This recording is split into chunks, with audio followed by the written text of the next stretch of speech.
Hello दोस्तों, मैं आशीष झारिया स्वागत करता हूं आपका आज की क्लास में। और आज मैं आपके लिए लेकर आया हूं विशेषण। इसके पहले हमने हिंदी व्याकरण में बहुत सारी चीज़ें पढ़े, संज्ञा सर्वनाम पढ़े, सर्वनाम क्या होते हैं, संज्ञा क्या होते हैं, उनके भेद जाने, वर्णमाला पढ़े, सार्थक शब्द, निरर्थक शब्द, इन सारी चीज़ों के बारे में हमने देखा। शब्द भेद क्या होते हैं, सारी चीज़ों के बारे में हमने जाना।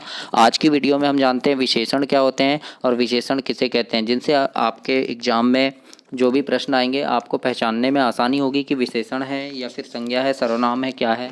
तो आपके एग्जाम में विशेषण से रिलेटेड जितने भी प्रश्न पूछे जाते हैं उन सारी चीज़ों के बारे में आज हम बात करते हैं। तो देखते हैं विशेषण क्या होते हैं। सबसे पहले इसकी परिभाषा देखते हैं। तो वे शब्द जो संज्ञा व सर्वनाम की विशेषता बताते हैं उन्हें हम क्या कहते हैं, विशेषण कहते हैं। विशेषण शब्द का संबंध विशेषता बताने से होता है। जो संज्ञा या सर्वनाम की विशेषता बताते हैं उन्हें हम क्या कहते हैं, उन्हें विशेषण कहते हैं। जैसे उदाहरण के लिए ले लो, वह एक सुंदर घर है ना। अगर वह एक घर है, वह एक घर है ऐसा अगर पूछे तो क्या होगा, सिर्फ घर है ना। ये क्या हुआ, यहाँ कोई विशेषता नहीं बता रहा। लेकिन क्या हुआ, वह एक सुंदर घर है ऐसा बोलें तो सुंदर शब्द क्या है, घर की विशेषता बता रहा है। तो ये क्या हुआ, विशेषण शब्द हुआ, है ना। यहाँ पर सुंदर शब्द जो है घर की विशेषता बता रहा है, इसलिए सुंदर एक विशेषण शब्द कहलाएगा। अब आगे देखते हैं विशेषण के कौन कौन से होते हैं, विशेषण के प्रकार क्या होते हैं और क्या होते हैं। तो संज्ञा या सर्वनाम की विशेषता बताने वाले शब्द को विशेषण कहते हैं। जैसे अच्छा लड़का, 3 पुस्तकें, नई कलम, है ना। तो यहाँ पे क्या होगा, अच्छा, 3 और नई शब्द जो है क्या है, विशेषण है जो विशेष्य की विशेषता बता रहा है। विशेष्य किसे कहते हैं, जिसकी विशेषता बताई जाए उसे क्या कहते हैं, विशेष्य कहते हैं। जैसे अभी वाक्य में घर घर बोला मैंने कि यह एक सुंदर घर है, तो इसमें जो सुंदर शब्द है वो क्या है, विशेषण है। और घर क्या होगा, विशेष्य होगा। क्यों होगा, क्योंकि घर की विशेषता बताई जा रही है, इसलिए घर शब्द क्या होगा, विशेष्य होगा। आपको कभी कभी प्रश्न भी पूछ सकता है, ऐसे एक वाक्य दे देगा, बोलेगा निम्न में विशेष्य शब्द कौन सा है, तो आपको पहचानना होगा। तो आप याद रखना, जिसकी विशेषता बताई जाए उसे विशेष्य शब्द कहते हैं और जो विशेषता बताने वाले शब्द को विशेषण शब्द कहा जाता है। ठीक है, याद रखना। हिंदी में विशेषण 5 प्रकार के होते हैं। गुणवाचक विशेषण, परिमाणवाचक विशेषण, संख्यावाचक विशेषण, सर्वनामिक विशेषण होता है और एक होता है व्यक्तिवाचक विशेषण। इन सारे विशेषणों के बारे में हम एक एक से जानते हैं। तो गुणवाचक विशेषण देखते हैं। गुणवाचक विशेषण क्या है, तो जिस विशेषण से किसी संज्ञा अथवा सर्वनाम का गुण प्रकट होता हो, है ना। जिस विशेषण से या जिन विशेषण शब्द से किसी संज्ञा या सर्वनाम का गुण प्रकट होता हो उसे गुणवाचक विशेषण कहते हैं। जैसे गुण बोले तो अच्छा, चालाक, बुद्धिमान, ऐसे ऐसे शब्द आए तो ये क्या बताते हैं, एक गुण को बताते हैं। ठीक है। दोष, जैसे दोष बोले तो बुरा, गंदा, दुष्ट, है ना, ये क्या है, दोष को बताएंगे। रंग बोले तो काला, लाल, ये रंग को बताएगा। आकार, लंबा, छोटा, गोल। अवस्था, जैसे बीमार, घायल, है ना, बुढ़ापा, ये क्या हुआ, अवस्था हुआ।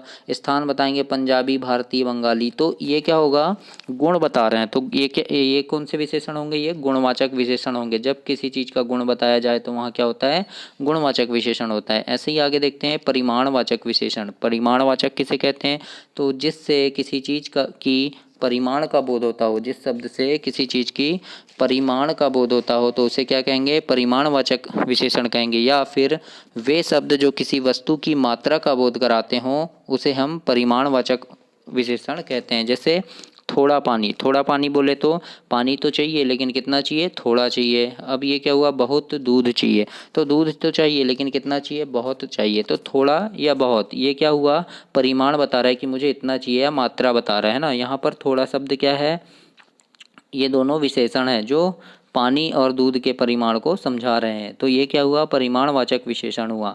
इसके बाद हम देखते हैं संख्यावाचक विशेषण किसे कहते हैं। तो जिनसे संख्या का बोध होता हो उसे संख्यावाचक विशेषण कहते हैं, है ना। या फिर ऐसे शब्द, ऐसे विशेषण शब्द जो संख्या को बोध कराते हों, संख्या के बारे में बताते हों, तो उन्हें क्या कहते हैं, संख्यावाचक विशेषण कहते हैं। जैसे एक किताब, 2 मनुष्य, 3 लड़के, ऐसा बोलें तो ये क्या हुआ, संख्या बता रहा है। एक किताब है लेकिन कितनी किताबें हैं, एक किताब है ना। मनुष्य तो है लेकिन कितने हैं, 2 मनुष्य हैं। और लड़के हैं कितने हैं, 3 लड़के हैं। तो ये क्या हो रहा है, संख्या बता रहा है। तो ये क्या हुआ, ये हुआ संख्यावाचक विशेषण, संख्या का बोध करा रहा है हमें। तो ये इस विशेषण को हम क्या कहेंगे, संख्यावाचक विशेषण कहेंगे। ऐसे ही आगे देखते हैं सर्वनामिक विशेषण किसे कहते हैं। तो ऐसे सर्वनाम शब्द जो संज्ञा से पहले लगकर उस संज्ञा शब्द की विशेषण की तरह विशेषता बताते हैं, या ऐसे सर्वनाम शब्द जो संज्ञा से पहले लगकर उसकी विशेषता बताते हैं वे शब्द सर्वनामिक विशेषण शब्द कहलाते हैं। ठीक है, जैसे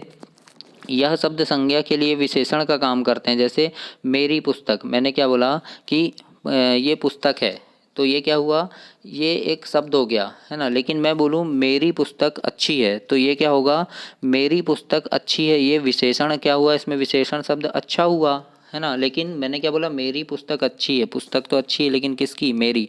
तो मेरी पुस्तक क्या है, पुस्तक है, संज्ञा शब्द है, और इसके आगे मेरी शब्द मैंने लगा दिया, तो ये क्या हुआ, सर्वनामिक विशेषण। यानी सर्वनाम शब्द संज्ञा के पहले लगकर, ऐसे सर्वनाम शब्द जो संज्ञा के पहले लगकर उसकी विशेषता बताते हैं। संज्ञा के पहले मेरी शब्द लगा, तो ये क्या हुआ, ये उसकी विशेषता बता रहा है। ठीक है, तो ये शब्द क्या होगा, सर्वनामिक विशेषण होगा। जैसे बालक है, लेकिन कैसा, कोई बालक है ना, किसी का महल, या वह लड़का, वह बालक, वह पुस्तक, वह आदमी, वह लड़की, ऐसा ऐसे शब्द हम बोल दें है ना। लड़की खाना खा रही है ना, लड़की अच्छा नाचती है, लड़की अच्छा नृत्य करती है, तो क्या हुआ, उसकी विशेषता बता रहे हैं। लेकिन वह लड़की अच्छा नृत्य करती है, ये कहें तो वह शब्द क्या होगा, ये सर्वनामिक विशेषण कहलाएगा। समझ आया होगा आपको कि सर्वनामिक विशेषण क्या होते हैं। इसके बाद हम देखते हैं व्यक्तिवाचक विशेषण। व्यक्तिवाचक विशेषण जो होते हैं, ये व्यक्तिवाचक संज्ञा शब्दों से बने विशेषण को व्यक्तिवाचक विशेषण कहा जाता है। ठीक है, जैसे कि वह राम ही है जो कल वहाँ खड़ा था, है ना। भरत जोधपुरी जूता पहनता है, तो इस वाक्य में क्या हुआ, जोधपुर जो है ये व्यक्तिवाचक क्या है, संज्ञा है। जोधपुर जोधपुर जो है व्यक्तिवाचक संज्ञा शब्द है, जो जोधपुरी में बदलकर क्या हो गया है, व्यक्तिवाचक विशेषण हो गया है। जोधपुर क्या है, एक स्थान का नाम है, लेकिन ये क्या हुआ, संज्ञा शब्द है। लेकिन अगर मैं जोधपुरी बोल दूं तो ये क्या होगा, व्यक्तिवाचक विशेषण होगा। ठीक है, और जो जूती शब्द है इसमें, ये जातिवाचक संज्ञा की विशेषता बताता है ना। तो ये क्या होंगे, ये व्यक्तिवाचक विशेषण होंगे। तो अभी हमने क्या जाना, विशेषण के बारे में जाना, विशेषण किसे कहते हैं, विशेषण क्या होते हैं, इन सारी चीज़ों के बारे में हमने देखा। आपको वैसे समझ आ गया होगा विशेषण, और यहाँ से जो भी प्रश्न आए आप बना सकते हैं। परिमाणवाचक विशेषण कौन कौन से होते हैं, सर्वनामिक विशेषण किसे कहते हैं, गुणवाचक विशेषण किसे कहते हैं, तो इन सारी चीज़ों के बारे में हमने अभी जाना। वीडियो को लाइक, शेयर और सब्सक्राइब कीजिए ताकि आपको ऐसी ही वीडियो और भी आगे मिलती रहे।